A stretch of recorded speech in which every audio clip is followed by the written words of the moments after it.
Good evening, everyone. Thank you all for joining us. I'm Reverend Dr. Victoria Jean Rollins, co-chair of the Domestic Violence and Sexual Assault Task Force of the Episcopal Diocese of New York, alongside co-chair Reverend Paul Fierstein and 8 wonderful advocates as task force members. Activist Dawn Serva reminds us, quote, "There is no time stamp on trauma. There isn't a formula that you can insert yourself into to get free from the horror towards healing. Be patient. Take up space. Let your journey be the balm for healing." Tonight's program came together upon significant reflection and prayer, choosing some very special panelists who each have distinctive and outstanding life, work, professionalism, and live the walk of assisting and supporting people who are victims of violence. It is hard work, and they have been, all of them, dedicating their lives to being part of the solution, not part of the problem. And you all can be too, as upstanders. We hope that you will bring your hearts and your heads and your soul and your willingness to hear with holy listening and watch with the eyes that have compassion and love for healing, for the world. Perpetrators as well, by the way.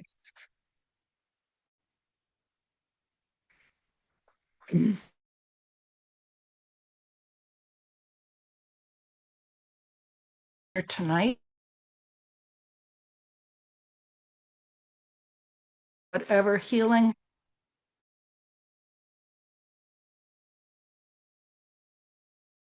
here for you, and you're certainly welcome to contact us.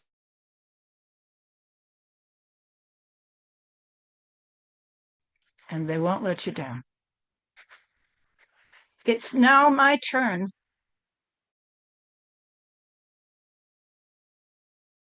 very proudly the panel that has been formed for you tonight, and wonderful moderator. His name is Lindsay Curtis. Lindsay is supervisor for training, outreach, and education at the Mount Sinai Sexual Assault and Violence Prevention Program. She brings with it over a decade of work in New Jersey, Pennsylvania, and New York. She has held many jobs in this organization, and she is a true leader and has much to say herself. So our panelists will begin with the voice of Lindsay Curtis. Thank you all.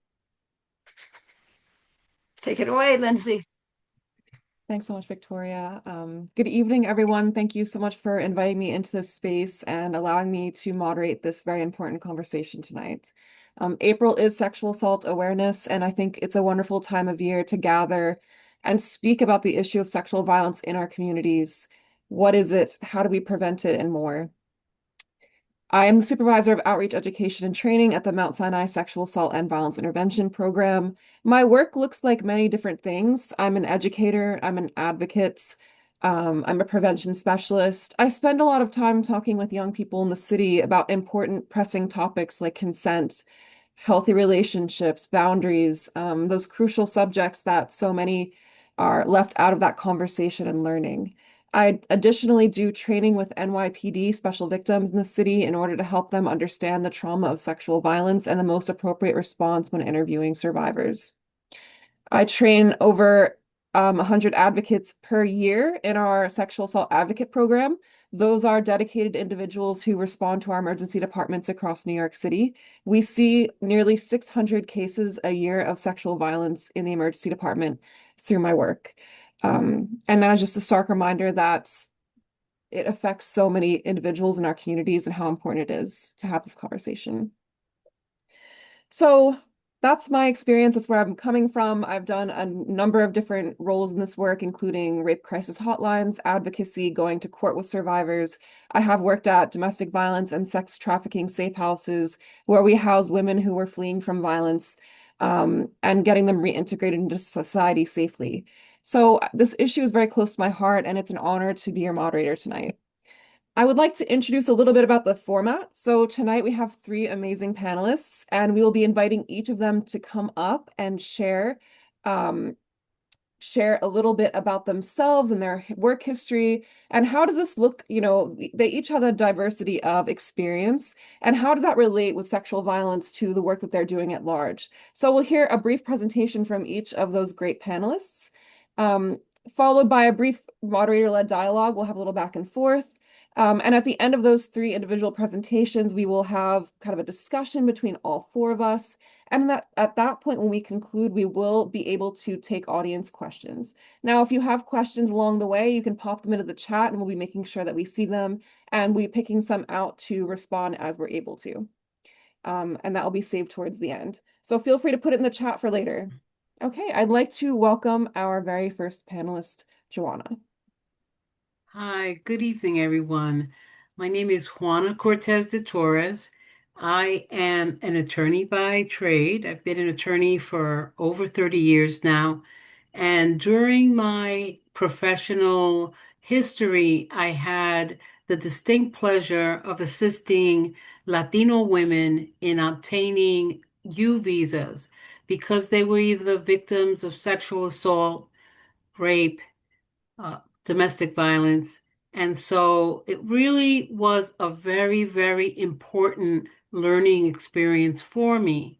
So let's start first with the title of this particular presentation is Dismantling Sexual Assault.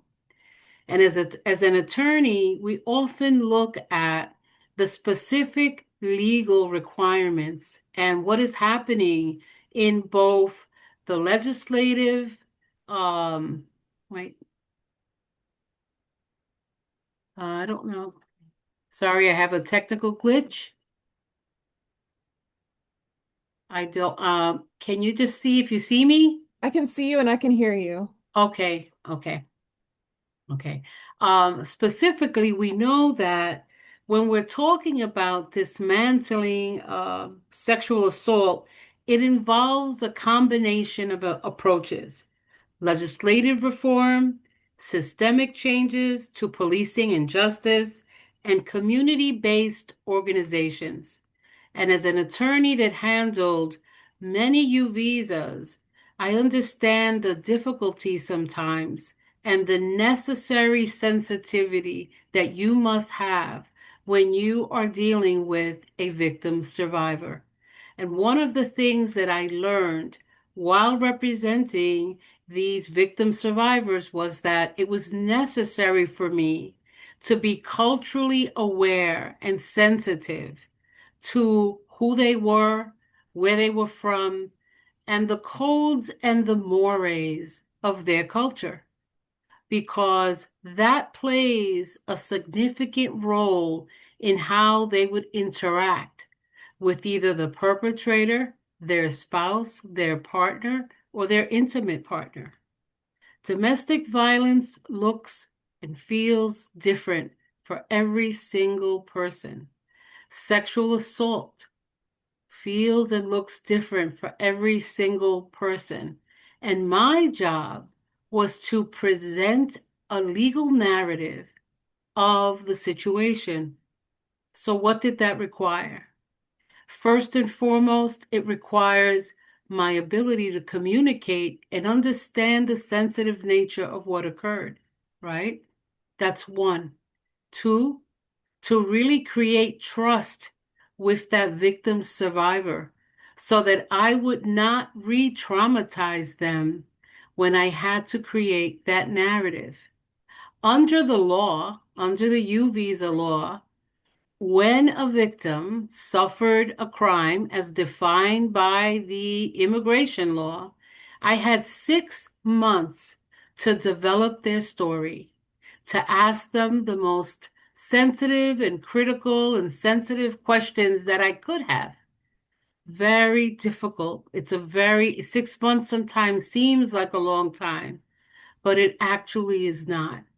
Because oftentimes what I came across with was that many of these victim survivors had not yet sought the assistance of a therapist, someone that could speak to them, a neutral party that could teach them how to cope, how to develop skills where they would not continue to be traumatized.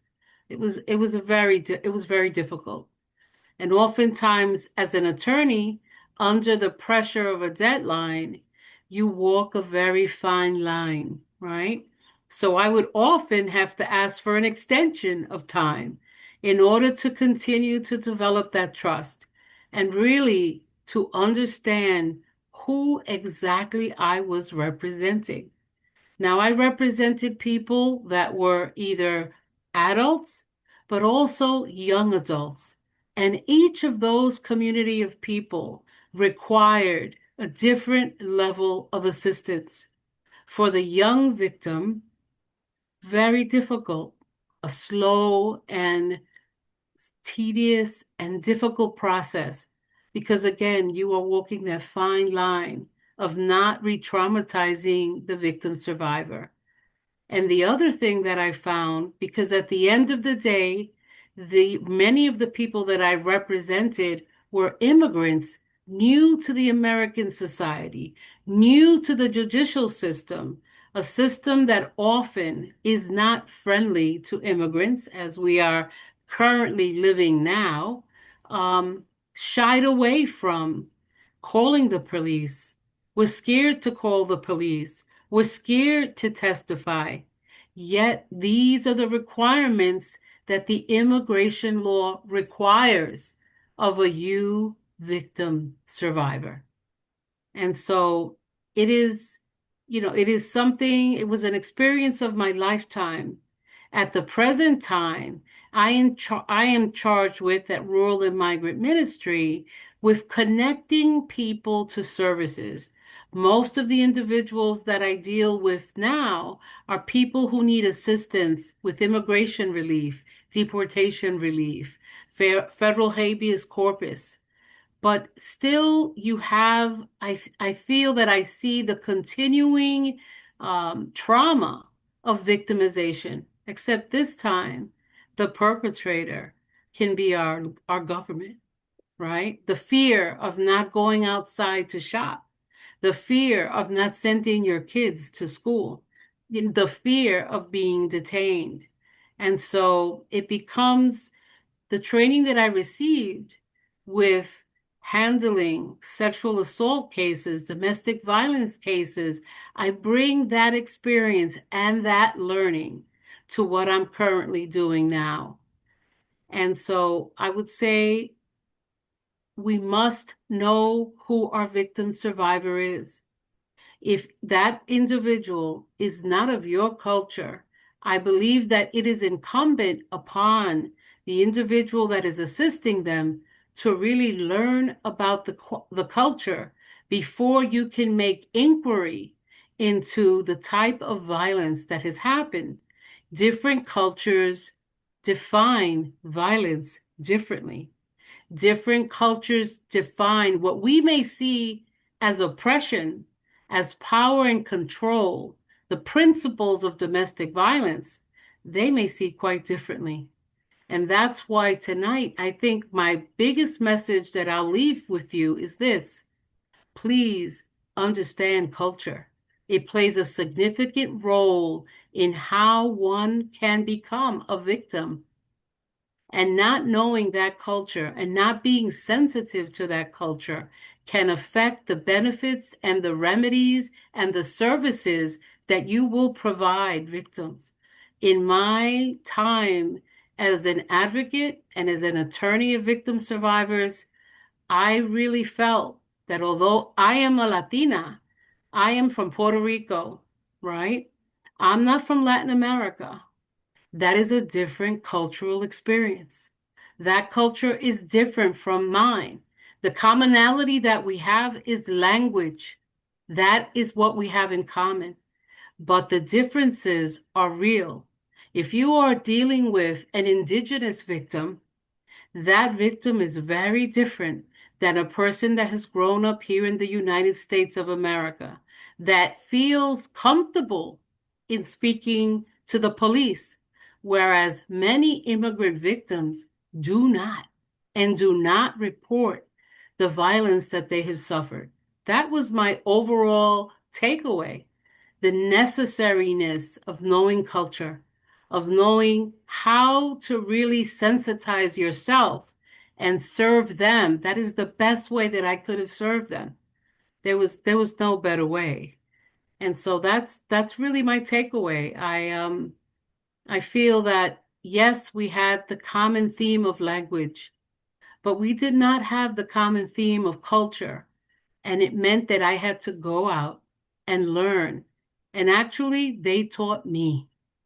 Many of those victims, the victim survivors, they taught me many, many lessons, lessons that I was able to use with my next client and my next representative, and lessons that I was able to share with people in the justice community, with prosecutors, with the police, with judges, because oftentimes the judicial system, although they are ready to help and provide resources, here's the one thing that they don't know: culture. And the American culture is very different than what many, many Latino women know. And so first, you have to teach them that this system of justice that we have, one, is complicated, and two, that it is there to really help you, right? And that is also part of what I did, is to really teach people that we are here to help you. We are here to hold your hand, to accompany you, to understand the level of violence that you have gone through, because that is what we really do in essence when we represent victims of violence and sexual assault and rape. We are holding their hand, not only physically, but we're holding up their spirit. And that has to be a part of what we do. Thank you for allowing me to spread this message and share my thoughts with you. Thank you very much. Thank you so much, Juana, for those beautiful words and for sharing your experience. I really appreciate what you were saying about how different cultures define violence in different ways. And I would love if you wouldn't mind elaborating a little bit, especially in the environment we're in, where there is so much fear from migrants in the general atmosphere around ICE and deportation. How do you balance your work as an attorney with that trauma-informed approach? How do you embrace your clients and making sure that they are feeling safe throughout the process while also you have your obligation to your case with the filing of the U visa? I'd love to hear a little bit more about what your work looks like. You have to really meet the needs of your client, right? First and foremost, there's the rule of zealous representation, to really put the best case forward. That's the first part of the equation. The second part of the equation is to know who you're talking to, right? And what that means is that you must take time. You must take time to really understand what happened, how it happened, and who they came in contact with when they sought help. That's the balance that an attorney that does trauma-informed representation has. Now, at the current time, I am not doing direct representation, but I still feel the need to talk to individuals, to talk to immigrants about being sexually assaulted, about having trust in our judicial system, right? It's I believe that it is an unfortunate time for victims because, as you may or may not know, people are shying away from reporting their victimization. And that's a terrible result of what they are currently under right now. It's a very terrible time for the immigrant community. And it requires all of us to be sensitive and aware, right?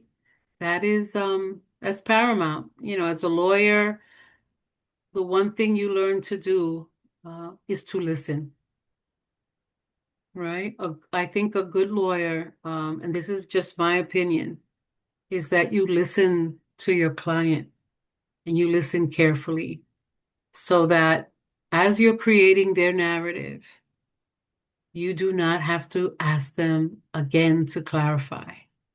So listening is a real skill. I have found that in my career and in the length of time of being an attorney. I've had to really learn how to listen.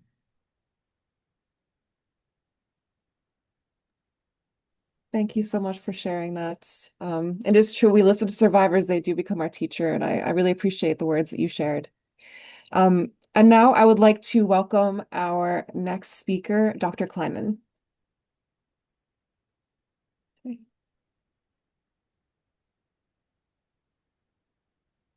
The best way I can tell you about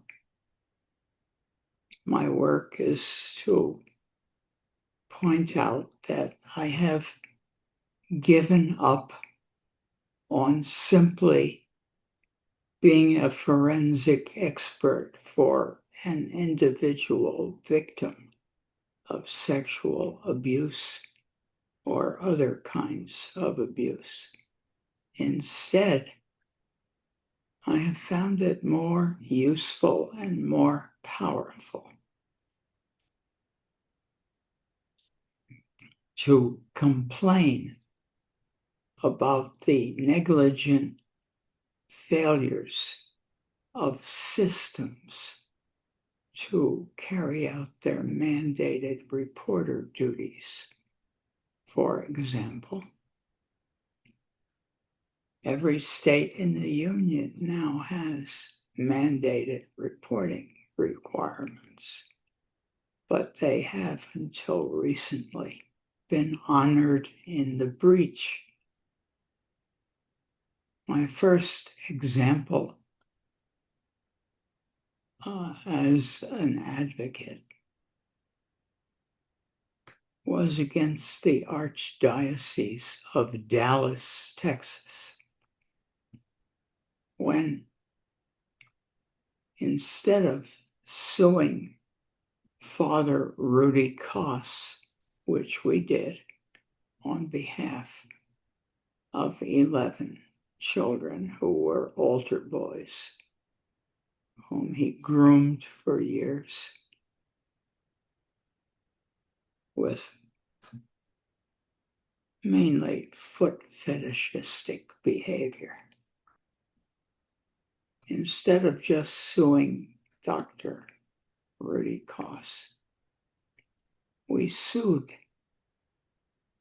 the Archdiocese itself for negligent failure to say what it knew, to bring charges against mandated reporters, including a personnel committee, which was composed entirely of other priests who had been, like Father Rudy Koss, had been alleged pedophiles and had allegedly assaulted, in some cases, numerous boys as they became altar boys. The matter was very serious, and by the time I was involved as an expert, one of the boys had committed suicide, thus greatly complicating the duties of the child's expert witness. Can you hear me all right? I hope you can. My voice is not as strong as I would like today. We can hear you. Good. Can you still hear me now? Yes. Good, thank you.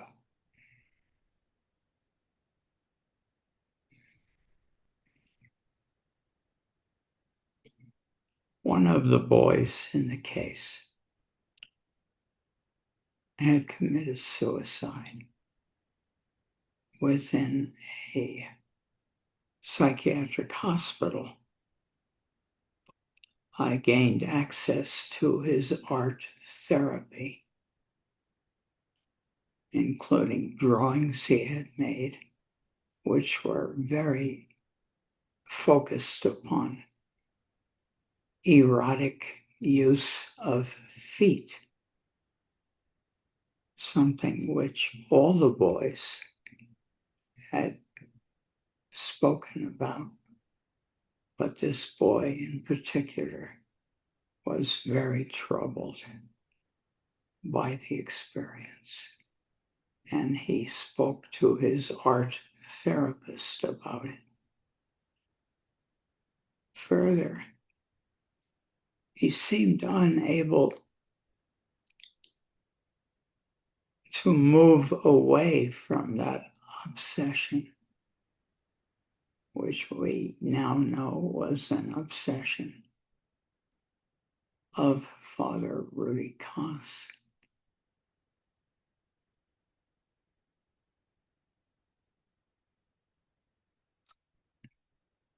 As I spoke to the jury and explained to them the nature of not only the attraction to boys, but also the particular entry into full intercourse with the boys by way of erotic massaging of their feet. The jury seemed to understand the importance of the wrongful use of this intimacy. I saw the jury gradually convert from an effort to be objective to a state of anger, which reminds me of some of the passages in the Bible in which Jesus seems very different from his usual kindness and acceptance.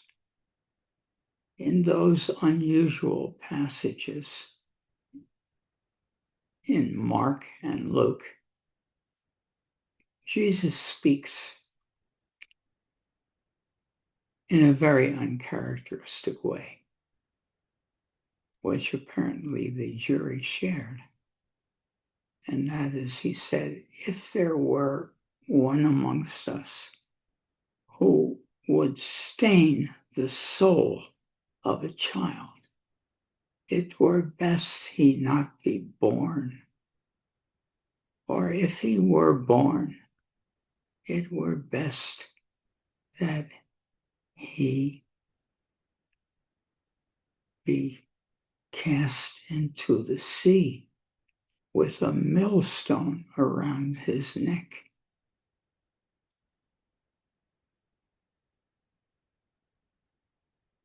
I could hardly believe the passages in the Gospels when I saw them leap out with the fury that Christ rarely showed toward other souls. But there it was. 'Twere best he not be born.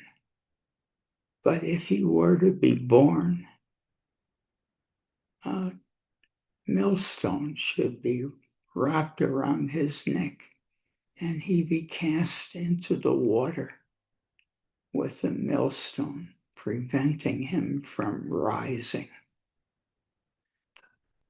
It was hard for me to understand fully the deviation from kindness, acceptance, into a murderous reaction to the despoliation of a soul. Yet after all, I had to understand that there was a soul that was being murdered. I felt all the children I met were being murdered in a spiritual sense. They felt it too. They felt it was hard to reconcile the goodness, the kindness of Jesus with the terrible ravages of pedophilia and the harnessing by a criminal of the power of love so that the soul of the victim was distorted for the satisfaction of the perpetrator. I learned a lesson in this case. I learned that the jury felt they were seeking revenge for the helplessness of the children. And indeed, they gave the largest financial award to the deceased child's estate.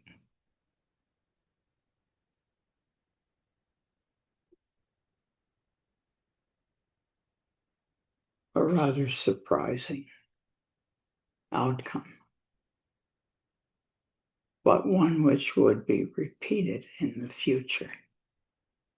What happened in Dallas was soon repeated in other parts of the country where I testified. In thousands of cases, some of which had resulted in the suicides of young people. I was privileged to testify in Los Angeles, Oakland, Yakima, Washington, Seattle, and many other places, not only against the Catholic priests who had done such wrongful things to their altar boys,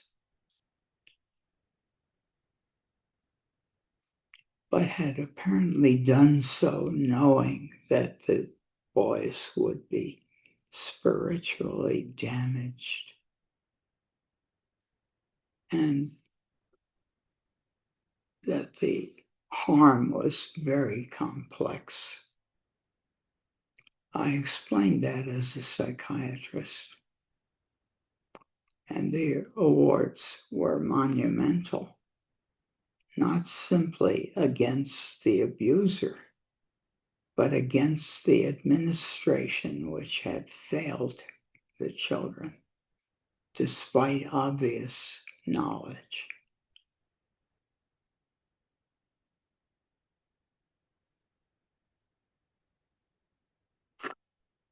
I was ashamed of my fellow human beings for allowing themselves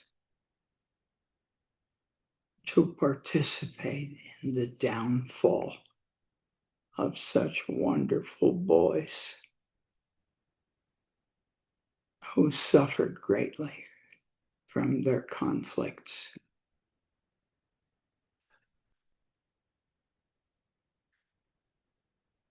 Can you still hear me? Yes, I'm right here. I can hear you. Okay, I hope you hear me better now. Well, I want to pause now to have you understand that I have, through my individual practice of forensic psychiatry, shifted responsibility from the abuser to the abuser's system of guardrails, which allowed the abuser to go off the guardrails, to lose moral compass, and to go unreported upon for years in some cases, Yes. while souls deteriorated, suffered, and sometimes died. I have applied this general theory of responsibility to the system rather than the abuser. It is my experience also that it is a valuable shift in holding responsible a foster care system, an educational system, a church system. Collective responsibility rises to the corporate level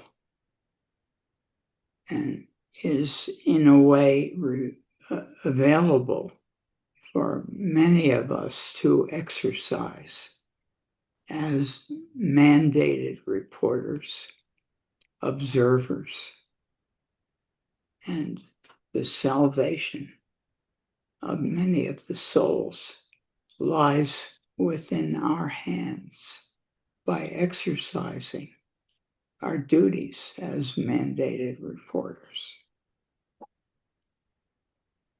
Thank you so much for your powerful statement. My follow-up question to you would be, what are some of those reforms you would like to see participating from a cultural level to not enable abuse, since the theme of this workshop and presentation is actually dismantling sexual violence?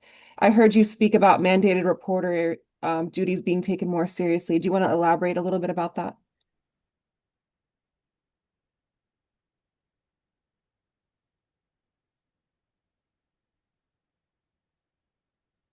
Housekeepers would sometimes report evidence of alcohol abuse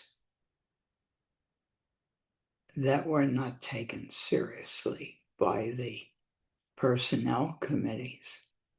After all, they were only housekeepers, but they were the most concerned and most observant people who realized that terrible things were happening in the bedrooms of the rectories, sometimes going on for years while the housekeepers became more and more exasperated.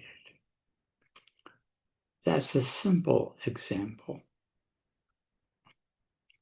Yes, I think I really like your vision and the fact that so many people can be engaged to speak up against this if we only would listen to them, and how much we all have responsibility to end sexual violence in our communities. And I thank you so much. And I look forward to bringing you back for the Q&A as well. So thank you so much. I appreciate your time tonight.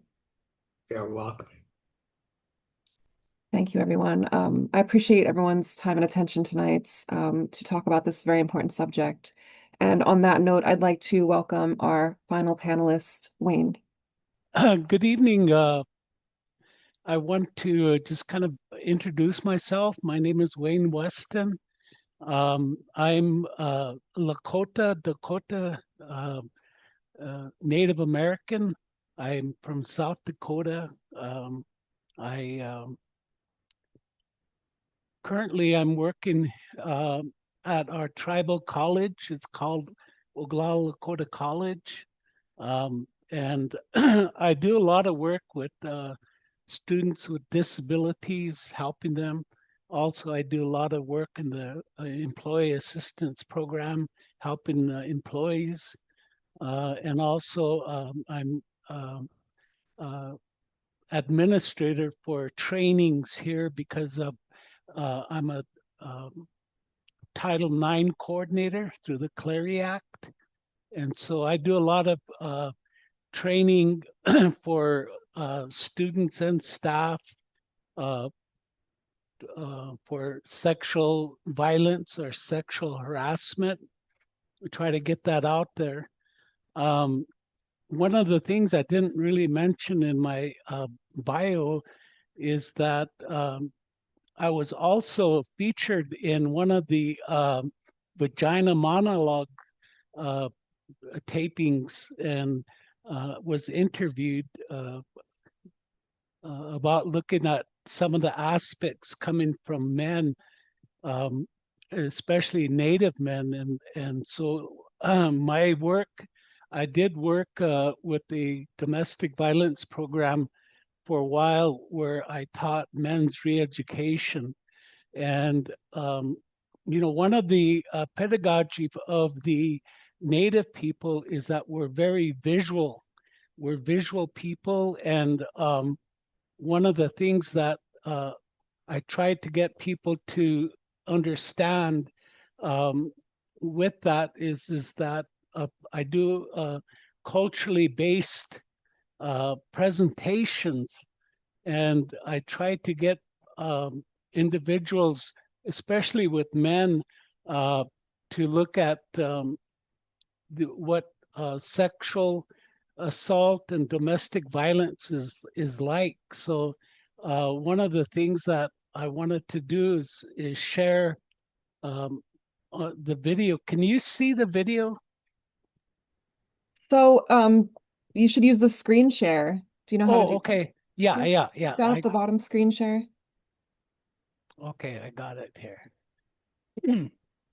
So anyway, I'm trying to go ask working with Native men about this whole aspect of oops.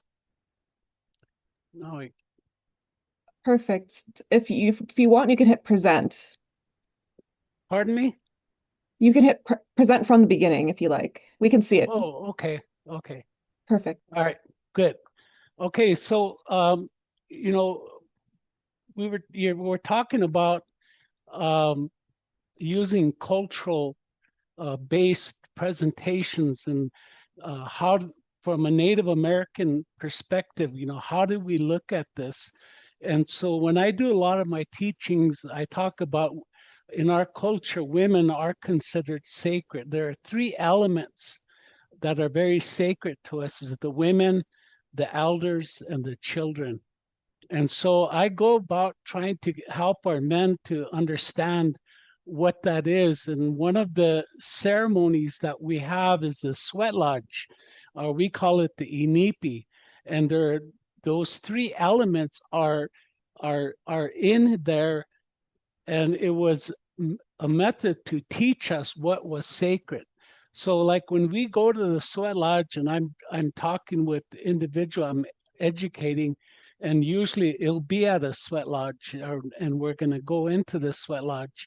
And one of the things I say, okay, now this is where you have to understand how this ceremony goes. I said, first we're going to heat the rocks, get them hot. And I said, I say that the rocks we call grandfathers, and the pit that we have is called Unchimaka, or grandmother earth. And so I say here are the elders, and what we're doing is we're coming before them and asking them for some medicine, especially two medicines that we do ask the elders to offer us to help us to become strong is wisdom and knowledge. That's their medicine, and that's how we look at it. And then we have our sacred pipe that we pray with. I said that that element is that the pipe is considered a sacred element that the Creator put inside of us to begin with, and our brain is the bowl part of it, and that's the rock, and then the wood is the man. And so it's when you put those two beings together, then life happens. And so here we talk about the child is represented here. So that bowl and the stem, once that happens, and then life is created. And so there's the child. So they talk about the medicine that the children give us is probably one of the most powerful is honesty and forgiveness. And I tell people I have law enforcement background, and I said, when I go into domestic disturbance into the home, guess who I'm going to be asking questions to? I know I'll get the answer I need, and that's that child. They have the ability to be honest. Or I say that when you look at the playgrounds and the children, they get into a scuffle, what happens 5 minutes later? They're playing together again. So they have that understanding of forgiveness. And that's the medicine we're asking the child. And then we go to finally we go into the lodge. And in the lodge is a representation of Mother Earth, women. And we go back into the womb of the woman, and we go in there and we ask for medicine from the woman. And one of the things that the role of the woman are mothers. And I say that when you're growing up, what was one of the things that really bothered you that you didn't like to do around when you were with your mom?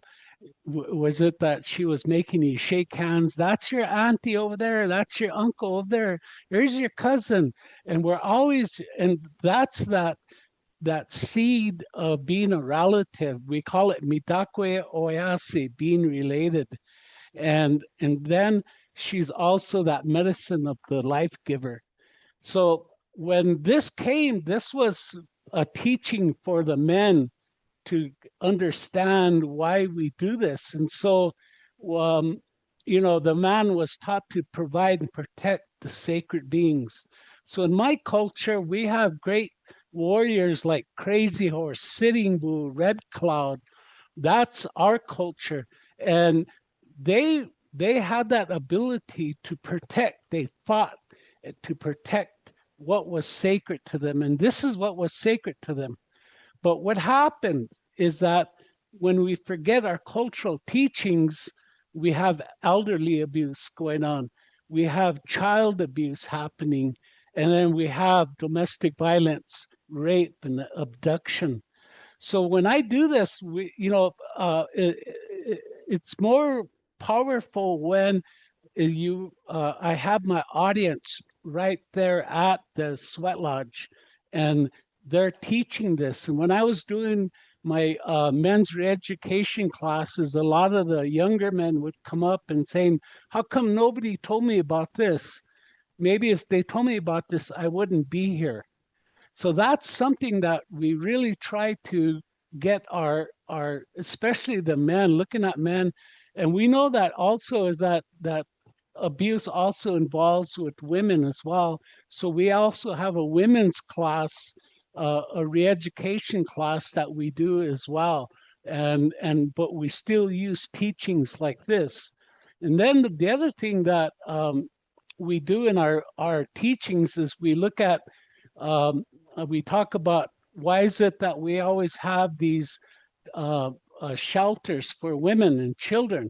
Why do they have to leave the home? And I think that a lot of times that through our colonization, we started to learn a different belief system that the man's home is his castle. Well, I went to go visit castle in Scotland one time, And one of the Stirling Castle in Edinburgh, I went there to visit, and we were looking, and I was thinking, you know, you come to the North America, there is no castle anywhere. And that belief system was internalized. We internalized that belief system within us so that as men, we start to know that, you know, we got this attitude so that when something happens in this category, it's the women and children and even the elders who have to leave. It's never the man. The man does not leave because that's that belief system he's set into. So when I do my men's re-education, I talk about this is our domain here. Our home is the teepee, and we talk about the what a belief that within our culture is that what happens up there happens down here.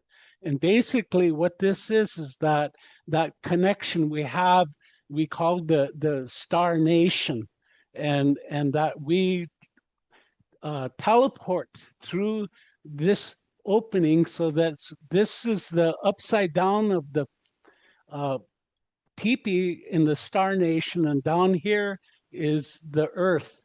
And so how we interpret that is that that connection between the Star Nation and the physical world is that it's covered here. And this covering is that represents that what is down here, and then up here is where it goes into the Star Nation. Is what happens up there happens here. And basically what that means is that there is this connection here, that we come from the Star Nation as Native people. We travel through the portal of our mother, and we enter into that portal and live into this world. So this is in our culture, this is how we look at that belief system, of that the domain, the teepee is the women's domain. And so in South Dakota, you go along Interstate I-90, they have these big structures and all the stops, rest areas of a teepee.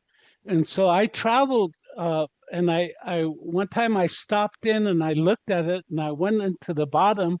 And if you look at that portal, that opening, and then when you talk about the Star Nation, for me looking at it upwards, then a star is there, that symbol of a star.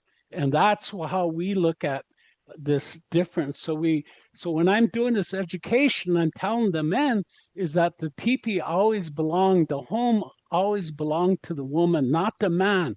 You are not the home of your castle or king of your castle or whatever. So that's kind of how we do is we try to use culture to teach individuals how to change that belief system. We call it decolonization. And so at the end, this is where I use a lot of what the sacred and try to get our people to understand, because we really lost a lot of these teachings. And so part of it is to integrate the two worlds that we live in, and how can we take that and live a life today.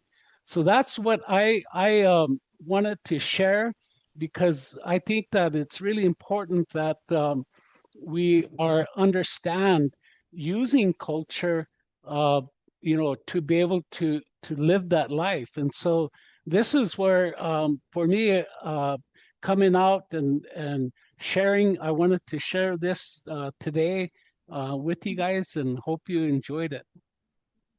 Thank you so much for sharing this amazing knowledge with us today. And I really appreciated it. And I think that sometimes the most essential question of our work becomes, how do we engage men in this topic, and what does it look like for different communities? So I thought that was so valuable that you were able to share that with us. And my question for you is really, because I'm so curious, how men get referred to the re-education. Is it voluntary? And what are your experiences within that group? Are people receptive? Is it transformative? Are there struggles? with this, it's all mandated by the courts. Okay, so this And is the we court. developed our DV laws. They're very strict here on our reservation, and we try to enforce that. And so they come to a 12-week class that I teach. And we had our own probation department within our program, and they monitored these individuals. And I taught this for about 4.5 years. And all the men who graduated, some men, they left and they wouldn't come back or didn't even come at all.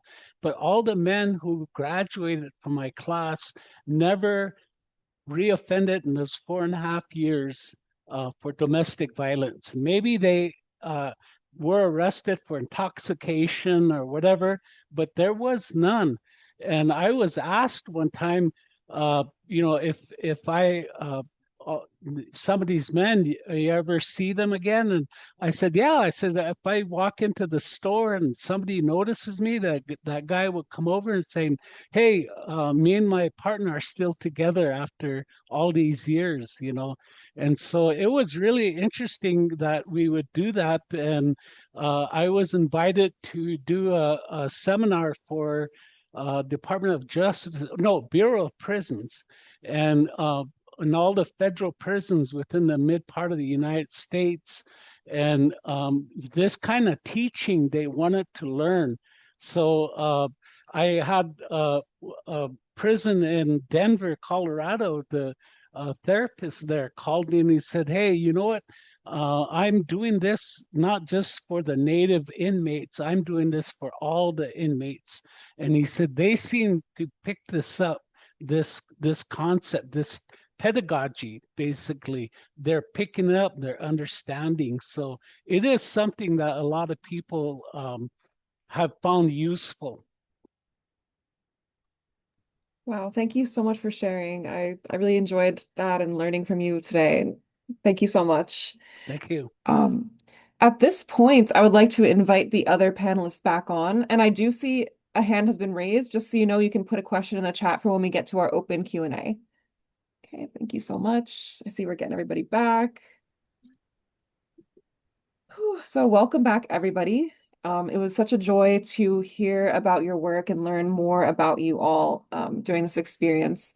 So some of these questions are going to be just because I'm so curious to hear more about what you do. My first question is, what are some of the difficulties you might be experiencing in the work right now, wherever you are in the work, or in whatever your current role is, or it could be a past difficulty that you noticed was becoming more difficult or more barriers in the work. I'm not sure the best way to go. If you want to I can call on you all, whichever is easiest. We can just go one by one. Is that good? We can popcorn it.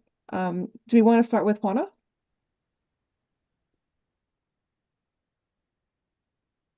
One of the difficulties I faced with younger victims was that there was not really good a transition of services for young people that come into America.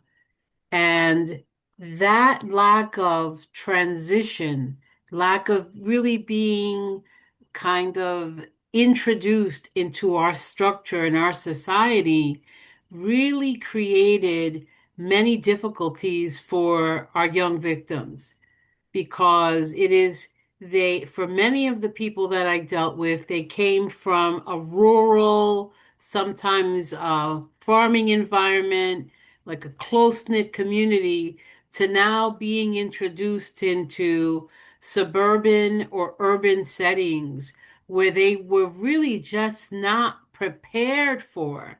Never mind the barrier of language, right? And that is something that I saw as a common theme in the young people that I represented. The fact that, they would get here, but then they were expected to assimilate into our society, our codes, our mores. And really, they needed, in my humble opinion, they needed a period of transition, to really introduce this is our culture. This is how we do things here. This is how the school system works. And one of our panelists, I can't remember who it was, but I will say this, teachers were instrumental in when I was representing young people. It was often the teachers that the victims sought out. And it wasn't until then that I realized how very important their role is. So that's something that I do want to stress and say. Thank you so much for that. I have taught classes for new arrivals and new Americans, just talking about that age of consent and just norms, right, around sex and sexuality. And it is so instrumental, like you said, to have those teachers who would invite someone like me to be the trusted person in the room that students can talk to and young people. So I totally hear that, and thank you so much. I would like to invite Dr. Kleiman if you'd like to answer about what are some of those difficulties, barriers.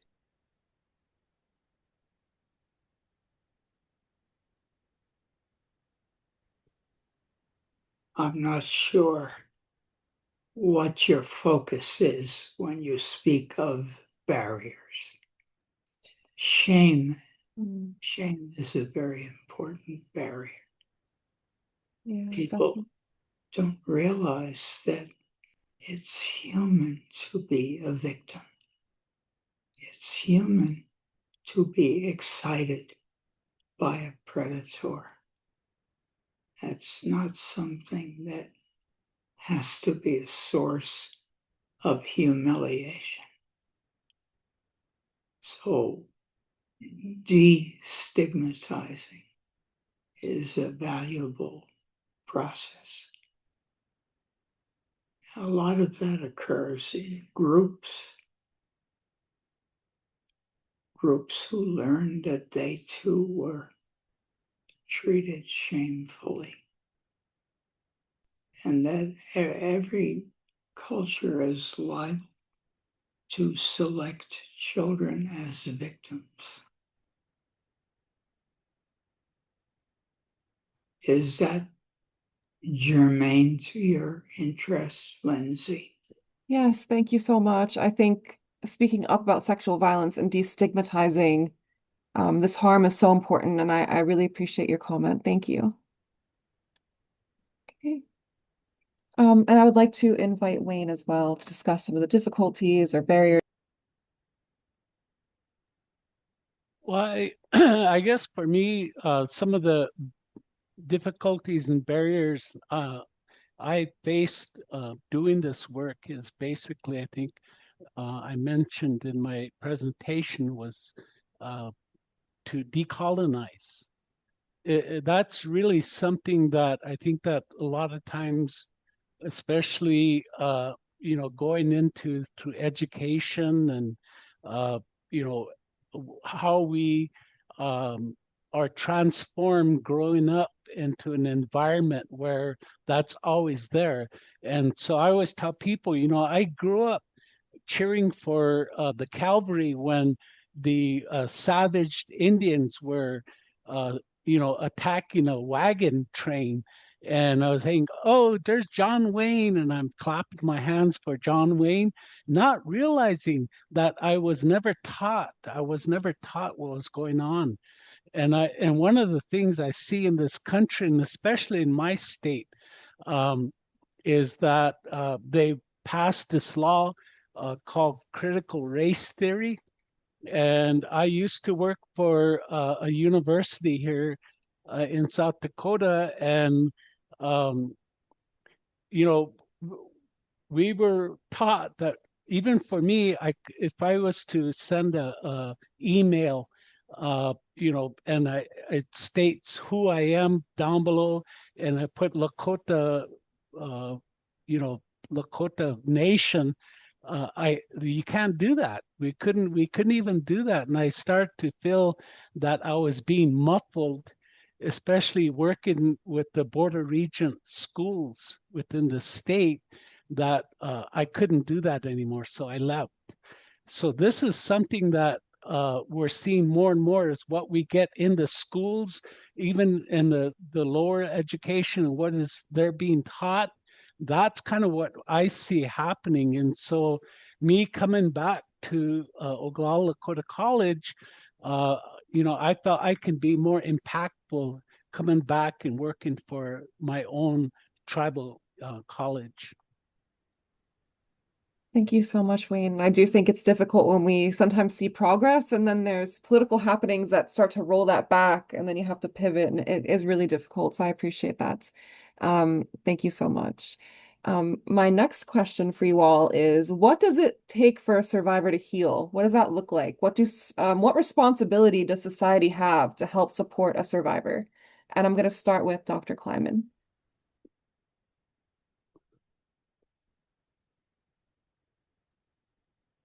I think society has a lot of responsibility. A child can't rehabilitate himself. He must be part of a nurturing community to relearn what it is to be a person.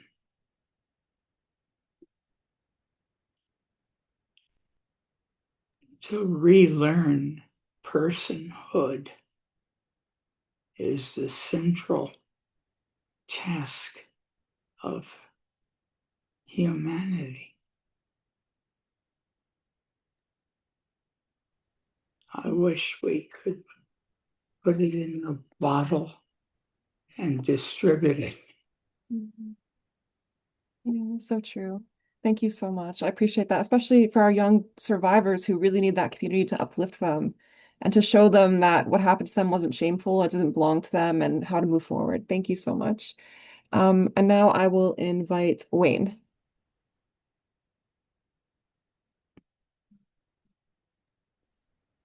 Could you repeat that? I was so intrigued with the response there. Sure thing, of course. My question is, what does it take for a survivor to heal from this trauma, and what responsibility or part can society play in that healing, or a community? One of the things that working uh, with communities, and when I was working for this university, I worked in my state, South Dakota. There are 9 reservations. And so I worked with all 9 reservations across the state. I traveled back and forth. I worked with different uh, voc rehab programs. And one of the things that we did was my colleague and I, we wrote this how-to book basically. And so one of the things that culturally that we see when you see people being victimized in whatever way, uh, the trauma, uh, their spirit leaves their body. And so we have a ceremony. It's called Nariki Chopi, means calling back your spirit.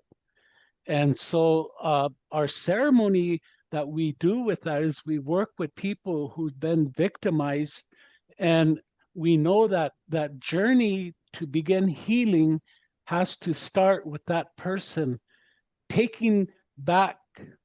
um, I don't want to use the word control because that's not a good word in this field, but to calling back their own spirit, taking that initiative. And then once they call that spirit back, then their healing journey can become, they no longer become victims, they become survivors. So that's kind of where I see that we're trying to initiate a lot of that cultural ceremonies, cultural knowledge, teachings, everything back in, because that's what that healing is going to become, is once you return to your inner self.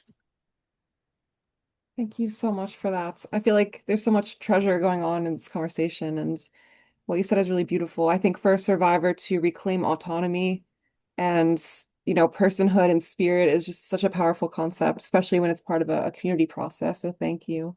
And then I will turn it over to Juana.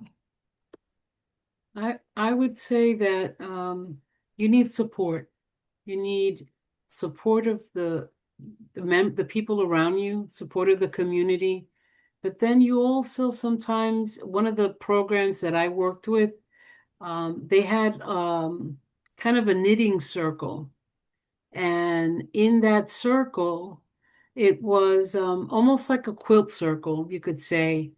But it wasn't only the craft that you were doing, but it was also the camaraderie, the building and joining of that kind of common theme that you were a survivor, that you survived this experience.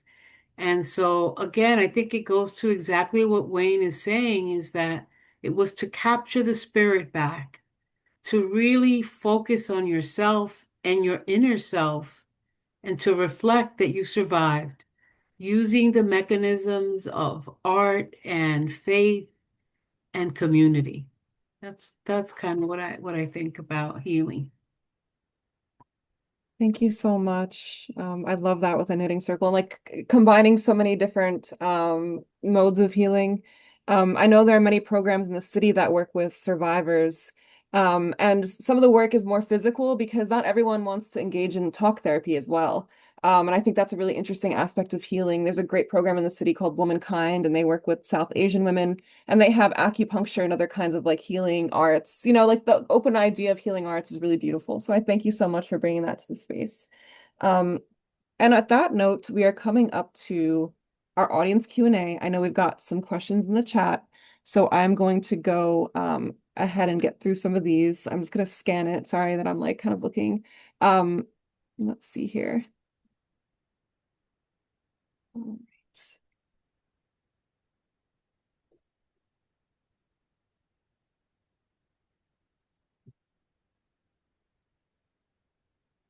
Okay, so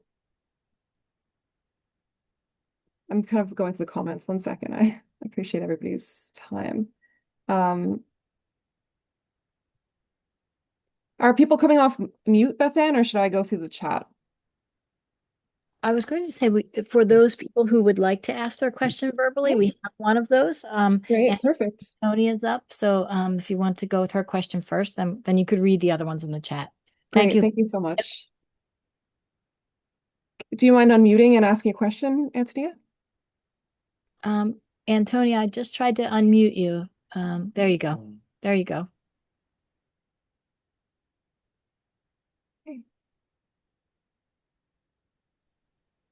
All right, you should be unmuted.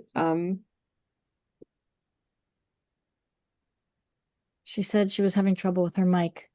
We can come back to you, Antonia, if you're not ready. Okay, I guess come back to her. Okay, great.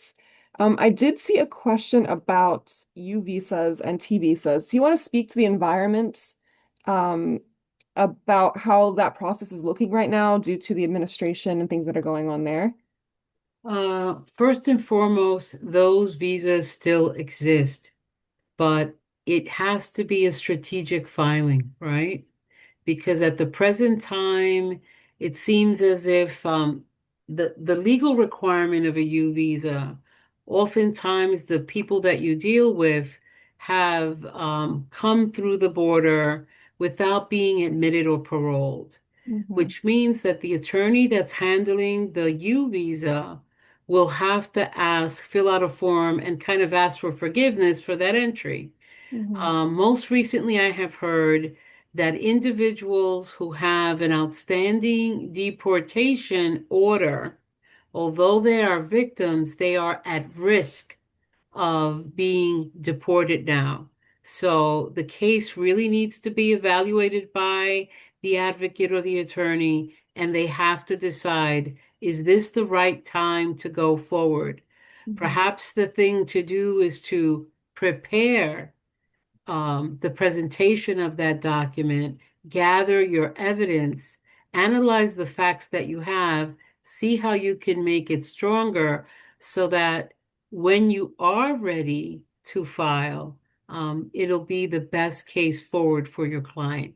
So you have to be really aware of the current administration, as you know, is really hostile to many different types of immigration remedies.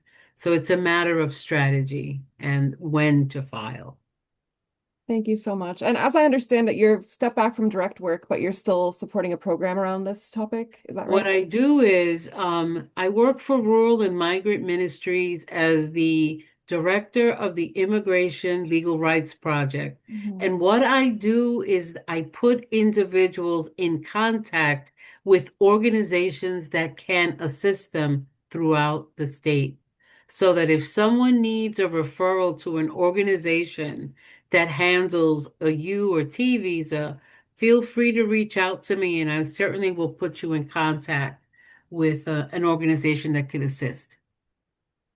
Thank you so much. I appreciate that answer.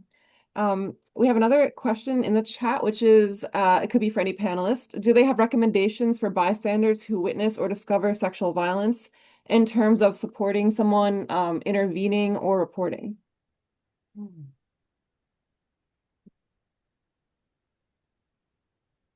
Anyone can jump in. I'll let you all kind of sort out who wants to speak first.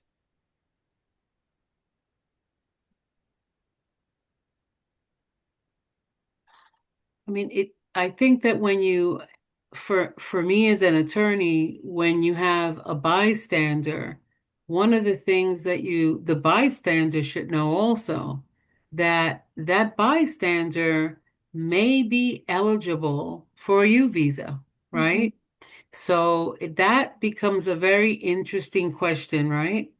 Now, if they're going to support a victim, it may be that that individual is creating a witness statement, an affidavit. I mean, that's how I kind of look at bystanders. I see it either as one, evidence, or two, I would analyze that bystander. Oftentimes, bystanders who are witnesses are also victims as well. Mm, So you really have to look at each scenario. so true. Thank you so much. Did anyone else want to add to that answer?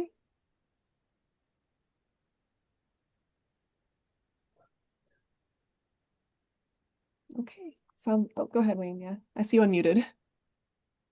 Well, I guess for me, looking at, in that perspective with bystanders, um, there's a lot of uh, literature out there working to educate people, especially, uh, businesses or organizations or whatever. And I think that I know that here um, within our institutions, that is one of the mandates that, bystander, if you see something, you need to report it no matter what. And like for me, being the Title IX coordinator, basically I'm the investigator. I'm going to go out there and look for it. And so a lot of times I do a lot of education, and we do some mandatory trainings. And I know that we know that we part of it is mandatory being able to report, mandatory reporting if anything that people see. And so that basically goes especially to our faculty and staff, but also I'm using that same method where our students are being educated about that as well. So we know that a part of it is education. It really has to be out there. Definitely. I completely agree with that. And, education is very close to my heart as well. Um, and educating students so that you can even recognize what violence is. And in order to know, the next step of educating is where to report on that macro level and then the interpersonal level. And I really appreciate that. Um, Okay, let's see here. We have spoken quite a bit about reporting tonight, which I think is really important. And also words of love to a survivor and saying, I believe you, I support you, I'm here for you. What happened wasn't okay, right? It's always great to say. I'm trying to circle back. I know we're coming towards the closing time. If Antonia is able to try again with the mic, if you're still there and want to ask your question.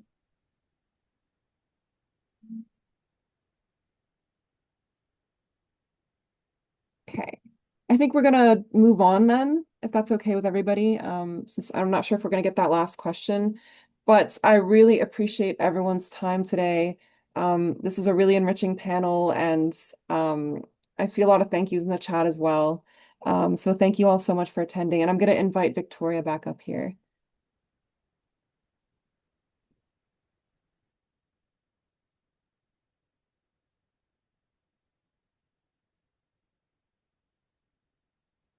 Oh, you're muted.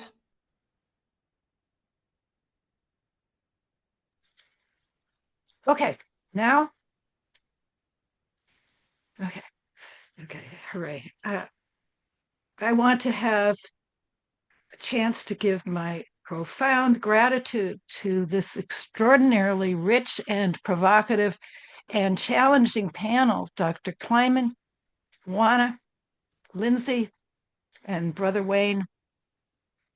I will be thinking about this panel for the rest of my life, I think.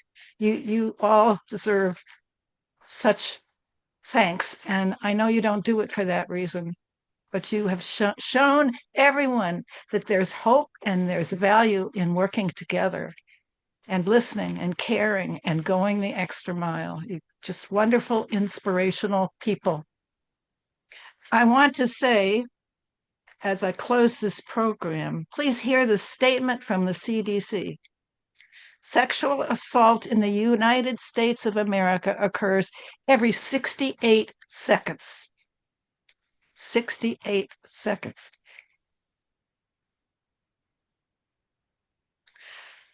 The activist Alex L. says to all of us, you are not a victim for telling your story. You are a survivor, setting the world on fire with your truth. And you never know who needs your light, your warmth, and your raging courage. Thank you all for coming. And please love yourself tonight. This is a hard topic. Please remember, if you have wounds, you may need to be gentle with yourself. And please remember to be gentle with one another. The world needs you. Thank you all for coming. Namaste and gratitude.